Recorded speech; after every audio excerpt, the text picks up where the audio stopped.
Coming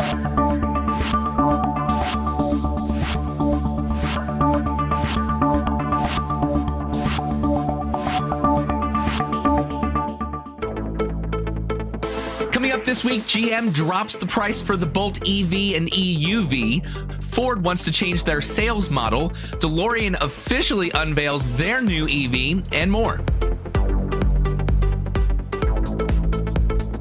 Hello, friends, and welcome to episode 108 of the EV Resource Podcast. I'm Zach Hurst, and each week I bring you the latest EV news, information, and interviews with industry experts.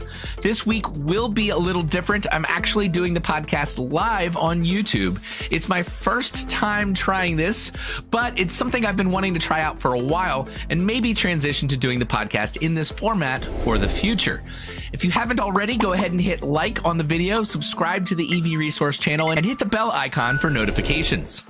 Before we get started with the news this week, I want to thank our podcast partner, Titan Auto and Tire in Moseley, Virginia, for their support. Titan is one of the very few independent shops in Central Virginia that are qualified to work on EVs, and from hybrids to Hummers, they fix everything. For more information and to schedule an appointment for your vehicle, go to TitanAutoTire.com. That's TitanAutoTire.com.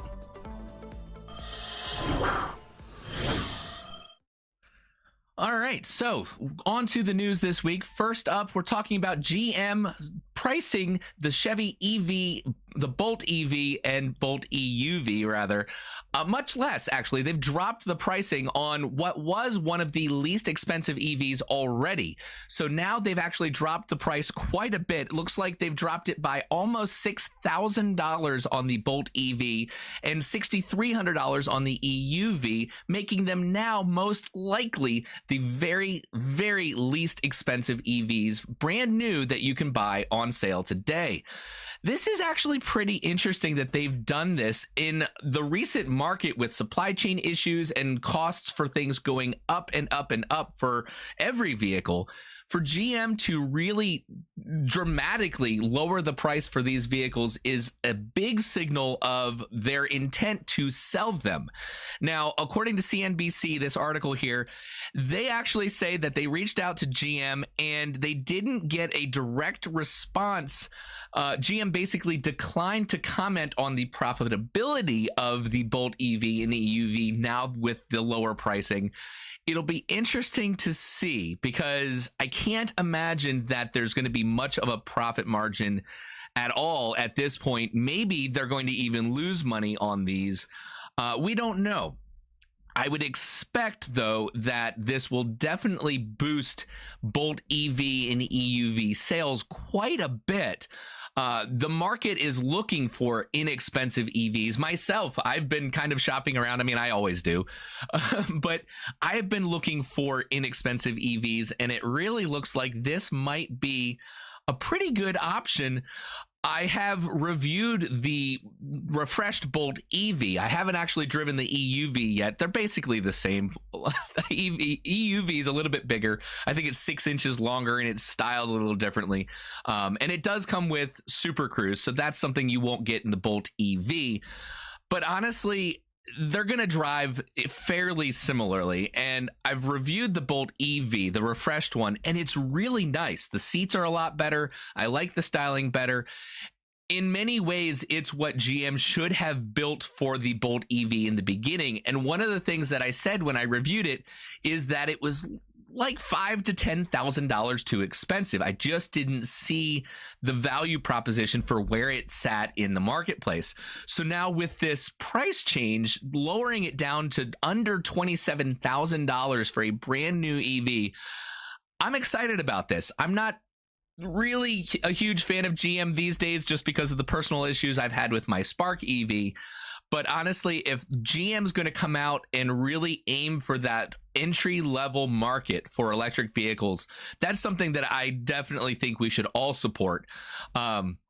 So I'm excited about this one. It looks really like it's going to be a great deal. Of course, they don't have the $7,500 tax credit that most of the other automakers currently have. Tesla, GM, and almost Toyota. Toyota hasn't hit it, but they're very close. So they have to compete with Nissan and I mean every other automaker at this point, they're going to qualify for the $7,500 tax credit. So that makes a big difference. I'm not sure if that's the exact reason why they decided to do this, but regardless of reason, I think this is a pretty good deal. On next to Ford, let's see if this will shift over. This is my first time doing this live, so you guys will have to forgive me if there's some stuff that's kind of going along with it.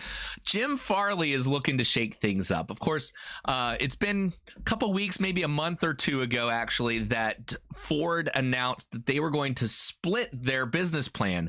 The internal combustion engine business is going to stay, and then they're splitting with the EV side of things. And it looks like Jim Farley and Ford want to shake things up even further by saying that all of their electric vehicles are going to be sold in a similar sales model to Tesla, completely online, non-negotiable pricing, and basically keeping the dealers out of the process, which if you're a Ford dealer, I can't imagine that you'd be too thrilled to hear about this. I'm kind of split. I don't know how you guys feel about it. Leave it in the comments, but I'm kind of split that dealers have a place. Now, not when they're going to mark up pricing and you know, 10, 15 or more $1,000 for a vehicle because it's in high demand and there's very little supply. We've seen that on the Ford F-150 Lightning and many other vehicles too, that dealerships are marking up prices. So I'm not saying dealerships are necessarily the best way to sell vehicles, but dealerships also help keep things competitive. If you go 100% online, you no longer have a choice. You don't have the ability to get the best deal, if it were. You're relying entirely on the automaker to sell it for a certain price. So that'll be interesting. Generally, though, I think it's great. I mean, people shop for cars. They do all of their research online much before ever stepping foot into a dealership to buy a car. So people are already online. Obviously, Tesla has shown that that is a sales model that can be very successful as well.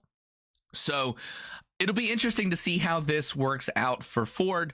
I didn't see anywhere in this article when they plan on actually starting that. It seems to be more like it was just their intent and something that Jim Farley is talking about. And apparently the rest of this doesn't load. I am like seriously maxing out the capability of my computer. So if things don't load very well, sorry about that. I'm trying to give you guys something to look at instead of just me talking.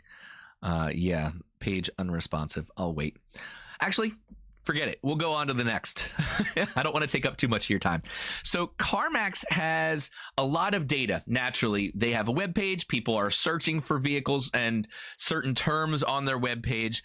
They actually recently released a report on EV interest.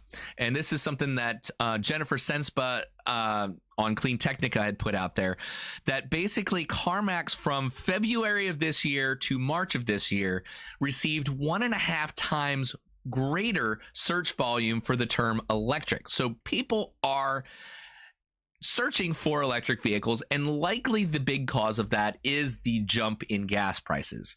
I've got a loaner vehicle from the dealership while my Spark EV is waiting on its new battery, and I had to get gas. It's a Chevy Impala. Gas was $4.59 a gallon, which, of course, coming from somebody who hasn't gotten gas in 3.5 years, this is just, it's kind of a big shock. I feel really the same pain, I guess, as people who don't have electric vehicles. I can't imagine having to pay this always. You know, I'm looking forward to getting my EV back and not having to pay for gas anymore. But it's makes sense that people are going to be searching more and more for electric vehicles.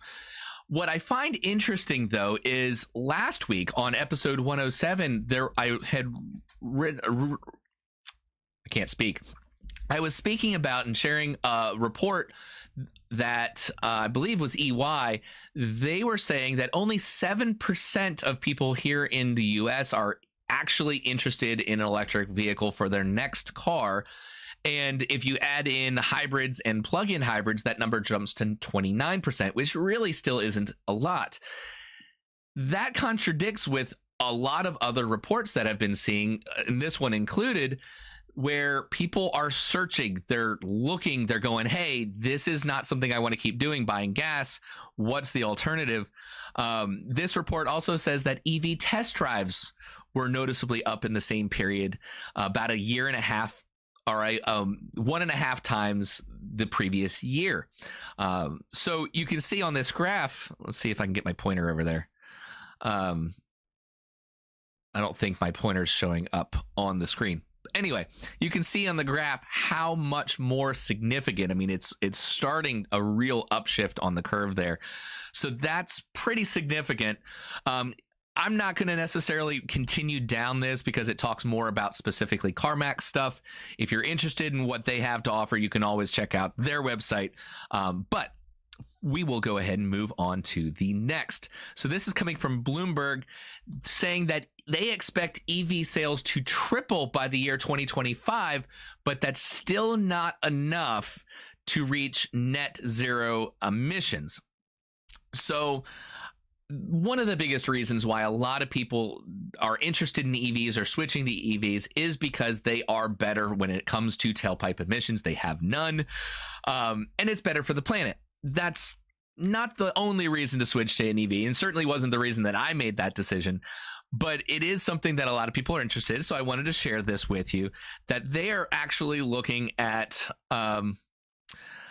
the expected sales for EVs to actually dramatically increase between now and 3 years from now, 2025. They say that the sales they expect to soar to 20.6 million. That's a lot, considering that right now, I mean, Tesla's selling about 1 million EVs a year, and they are dramatically selling much, much more than any other automaker combined. So to shift to 20.6 million, that is a big, big difference. Yet, for all of the expected sales, it's not going to be enough to replace all of the emissions from the existing gas-powered and diesel-powered vehicles that are on the road. So if you're interested in the ecological benefit, the tailpipe man, doing this live is hard. I have a lot of respect for other people that are doing this.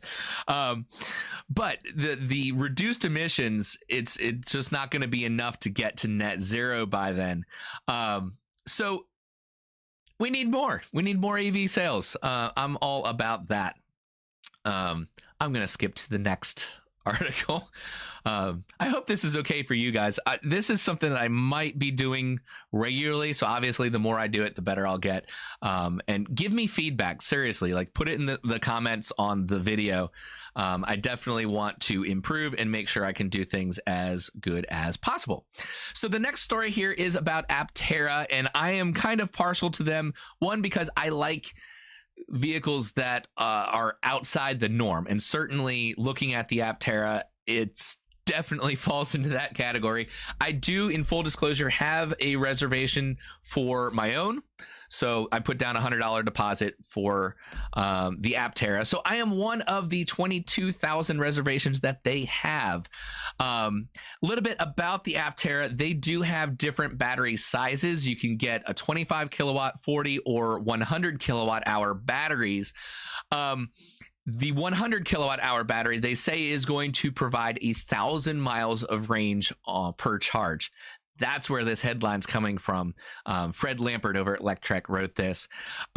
However, I go for the 25 kilowatt hour battery because that's 250 miles. For me, that's plenty. I don't drive further than that often, and then I can just charge along the way. So I'm not worried about having a big battery that's going to be more expensive. But I'm really excited to hear a lot of the newer updates from Aptera this week, because the more reservations they have, the more serious interest they have, then the more investor interest they can get, the more money they have. Obviously, they can ramp up production quicker and sooner. They also recently this week actually announced some supply chain contracts. So they are going to have like wiring harnesses and all the supplies that they are really looking for to get this launched. Now, Aptera is an interesting backstory. I'm not going to get into the history of the company. Perhaps that'll be something that I do in a different video. But they've been around for a little while, and this is actually their second go at trying to make this vehicle. And I think the timing now couldn't be better. When they originally started and tried to get something to production, I think it was too early, and people were not really interested in EVs. They started in 2008. I think it was 2008, maybe 2009, and it just didn't work out. So the original founders kind of sold off all the IP to a Chinese company, and now they've bought it back. They reacquired the intellectual property, and they have been doing amazing things. They have their beta prototype. I believe the testing on that is finished. They're moving on to the Gamma prototype and should start series production. I'm expecting them to start production later next year. I'm not expecting to get my Aptera until probably 2024, just because I wasn't one of the first people to reserve. But at 22,000 reservations, I certainly wasn't the last either. And I'd be interested to see if interest grows further. I mean, looking at the Aptera, I'll scroll back up to the top here so you can see that picture. This is not a vehicle that looks normal. So it's not going to be a mainstream vehicle that a lot of people you would expect to be interested in. That's why I think the 22,000 reservations that they're saying hold a lot more weight than something like the F-150 reservations, which it looks like a regular truck. Regular people are going to throw down $100 to reserve their place in line. But those people also probably reserved a place in line for the Rivian R1T and the Cybertruck, and that based on whatever is available, they'll make decisions later and then cancel the reservations for the other two. With the Aptera, I don't think too many people are going to be canceling the reservations because it is such a unique vehicle. People that are reserving one are actually interested. They're not going to just throw $100 that's refundable and cancel later on down the road because there's another vehicle that is similar that they would rather buy. For the Aptera, there isn't anything similar. Yes, there are other three-wheeled electric vehicles. Yes, like the Arcimoto, which of course I'm a huge fan of, or the Electromechanica Solo, and there are a few others. I know Nimbus hasn't reached production yet with their Halo, but that's a three-wheeled electric vehicle that will be a single-seater. It's interesting too. Take a look at that if you're interested. The Nimbus Halo, that's going to be an interesting car. But the Aptera, only people that are interested in this are really going to put down a reservation. So I'm excited about that. I think that it has a lot of potential. The company says that the reservations are worth $800 million in orders. That's pretty significant. So I'm excited for the company. This is one car that if I lived in California, I would drive to where they are and really check it out. I want to drive one of these so badly. So maybe eventually my time will come. Next, let's talk about Lexus. And Toyota as a whole hasn't exactly been very EV friendly. Globally anyway. I mean, some of their marketing in Europe has actually been anti-EV, but in the recent months, it seems like they are making a shift. And of course, with Lexus, they're really able to make more of a premium vehicle that's going to have higher profit margins. And that's where a lot of companies are starting with their EVs, because they want to make sure that they can make money on these before kind of bringing it down to a mass market vehicle. Like Lexus, obviously the RX SUV, that is one that when they finally electrify that, that's going to be their big game changer. So Lexus, actually, one of their sport concepts, I think it's one of the best looking electric vehicles to date, honestly, but I like the sporty style. They are going to make its first public appearance at the Goodwood Festival of Speed, which is in the UK this year. Well, every year, that's where it is, but it's later this month in June, and it's going to really just show off what the company has been working on. I mean, it's a concept. That's what concept vehicles are for. I am excited about this because this is likely what they're going to put out there as the successor to the LFA, which was their $400,000 supercar. This is kind of their halo vehicle, if you will. When they start to make this, whenever that would be, this is going to be something that screams, look at us and what we're capable of doing. So that's important. Overall, Lexus is expecting to have a full lineup of EVs by 2030. So we'll see. Toyota doesn't move quickly. Typically, they are about 5 to 10 years behind everybody else because they want to wait to see what is a proven technology and then come out with that. They've never, with the exception of the Prius anyway, they've never really been a brand or a company that pushes the boundaries of technology. So it'll be interesting to see how Toyota responds to the EV stuff, and certainly it makes a lot of sense to start with Lexus. Now, there's another really good looking sports car that's an EV that I wanted to talk about this week, and that is DeLorean. DeLorean this week has officially unveiled all of the images for their DeLorean EV, which, of course, DeLorean, we all know for the original, the DMC-12, I believe, which was the vehicle in the Back to the Future movies. Stainless steel body, angular, very cool for its time, honestly, very cool for now. Well, the company hadn't gone away. The name and all the IP was purchased by a company in Texas, I believe. And since then, they have been working on a number of different vehicles. This just happens to be one of them. There are others that I believe Joe Boras on the Electrify News podcast interviewed the CEO of DeLorean, and he was talking about, I think, 4 new EV vehicles that they're planning on bringing out. So there is more to see. This is basically the Medusa concept, or internally known as the DMC-24.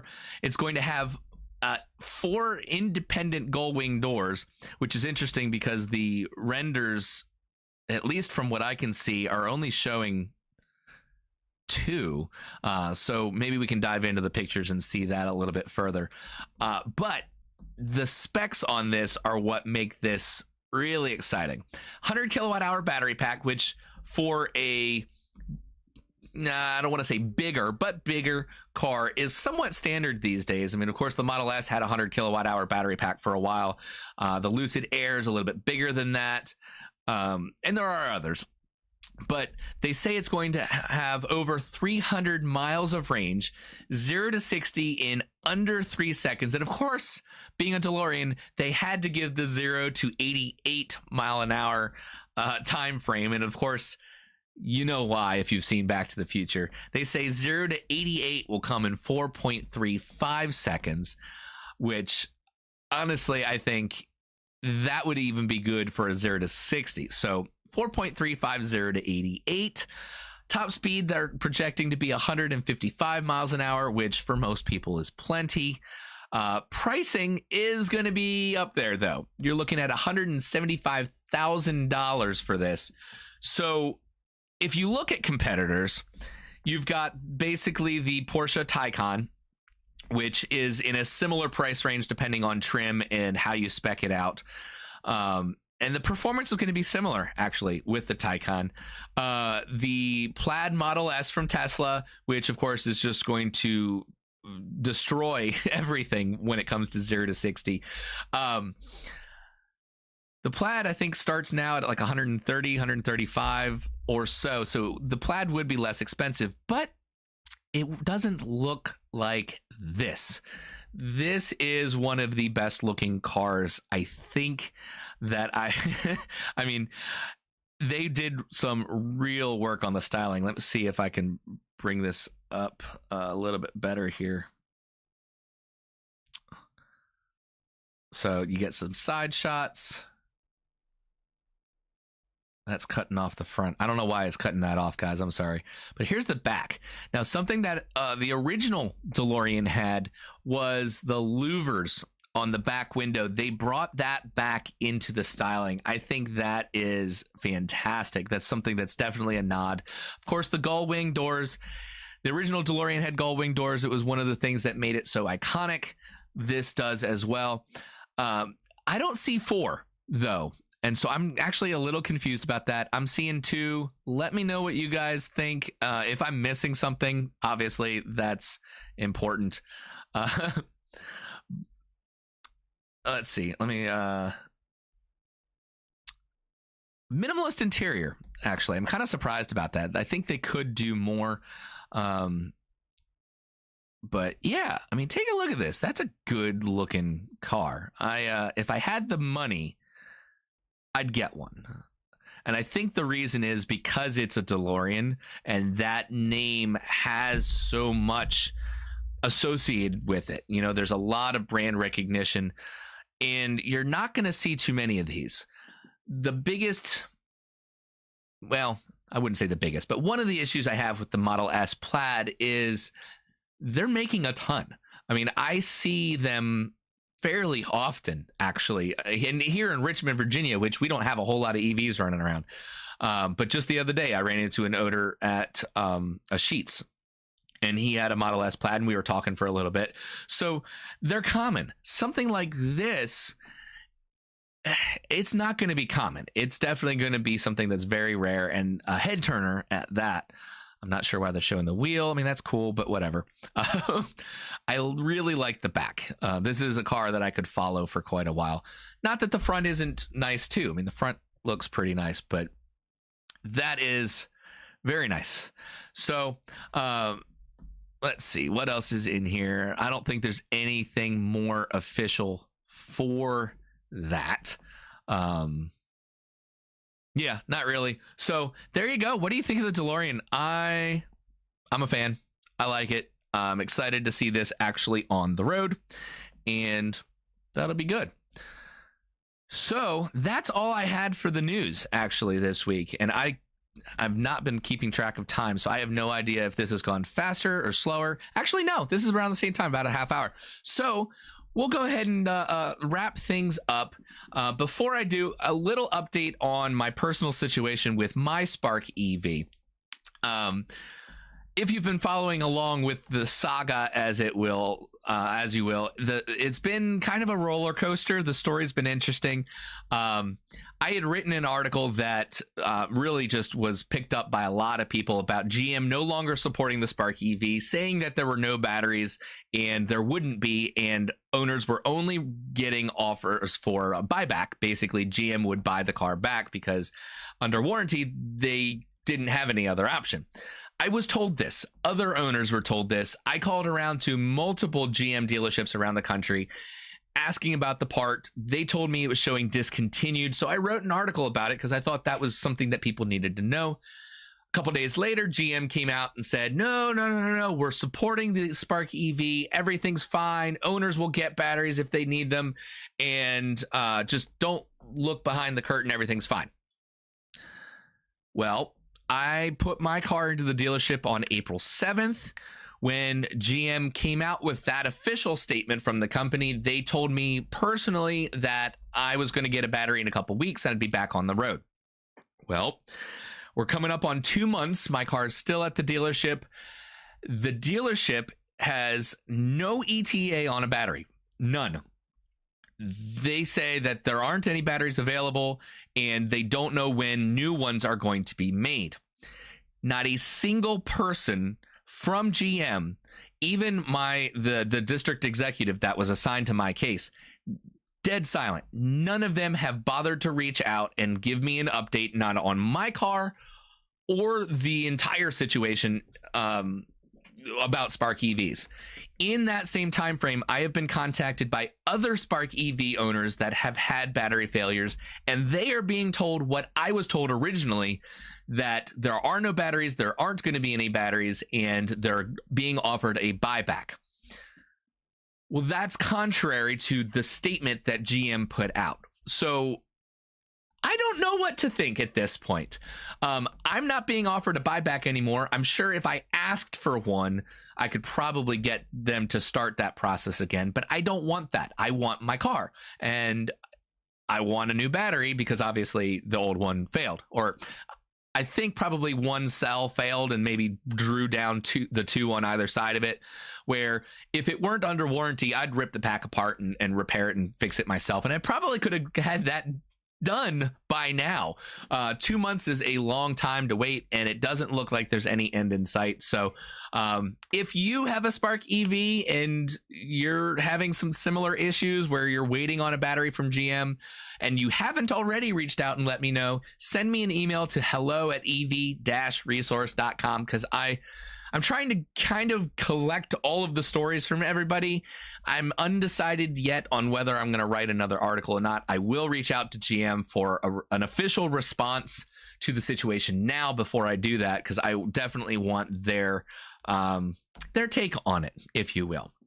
Other than that, I don't really think anything's going on. I am going to be putting out some more Arcimoto videos because I spent some time with the flatbed and the Deliverator working on that. I've got probably the next video I'm going to have out is on XCare, which is an extended warranty service contract from Accelerate. So look forward to that soon.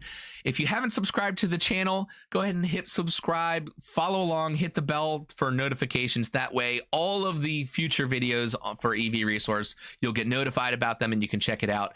If you do want to listen to any of the podcasts audio only, let's say you're in the car and don't want to have up a YouTube video, you can find them on pretty much all of the major podcast platforms at this point.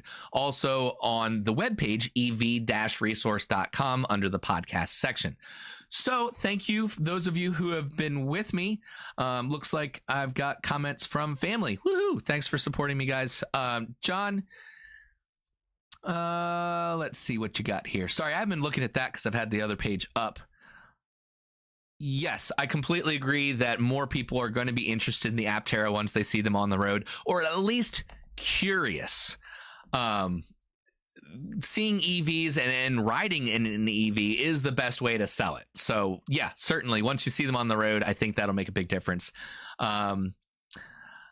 Missy, thank you. And John, again, front of the EV red lights, DeLorean head red lights. Yeah, that's true. Good thing it's probably not going to have red lights on there. Let's see. Can we get a picture of the front to look at that more specifically? Honestly, I don't know.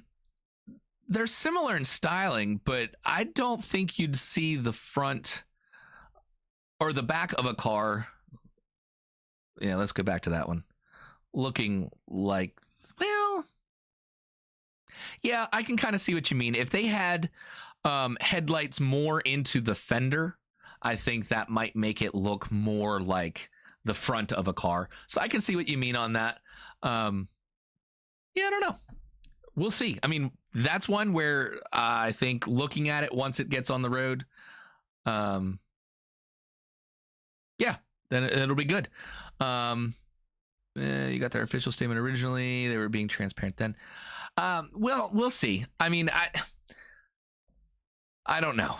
As time goes further with GM, I try to have some patience, but I definitely am losing patience. I don't know. I think I'll probably stop before I say something that I don't want to. But yeah, so that'll be all for this week. Thank you so much for watching and listening, and I'll catch you all next time.